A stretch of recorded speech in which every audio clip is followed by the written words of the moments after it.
And it was your obligation to follow that policy in this report, was it not?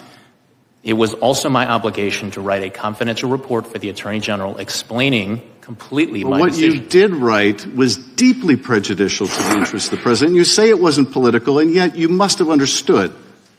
You must have understood the impact of your words. You must have understood the impact of your decision to go beyond the specifics of a particular document, to go to the very general, to your own personal, prejudicial, subjective opinion of the president, one you knew would be amplified by his political opponent, one you knew that would influence a political campaign. You had to understand that. And you did it anyway. And you did it anyway. And let me just go to some of the differences here between the president's conduct and Mr. Trump's.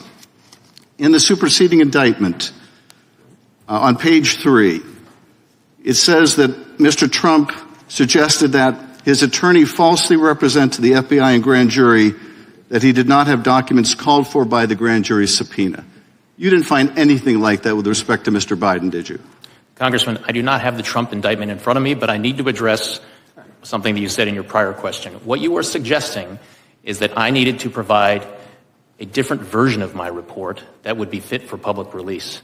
That is nowhere in the rules. I was to prepare a confidential report that was comprehensive and thorough of an explanation. What is in the rules, Mr. Herr, what is in the rules is you don't gratuitously do things to prejudice the subject of an investigation when you're declining to prosecute.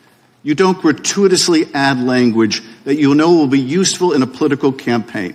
You were not born yesterday.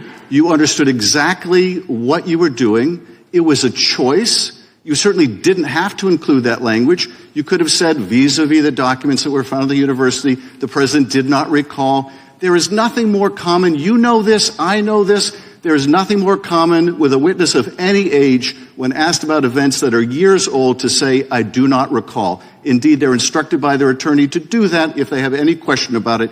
You understood that. You made a choice. That was a political choice. It was the wrong choice. Mr. Chairman, I yield back.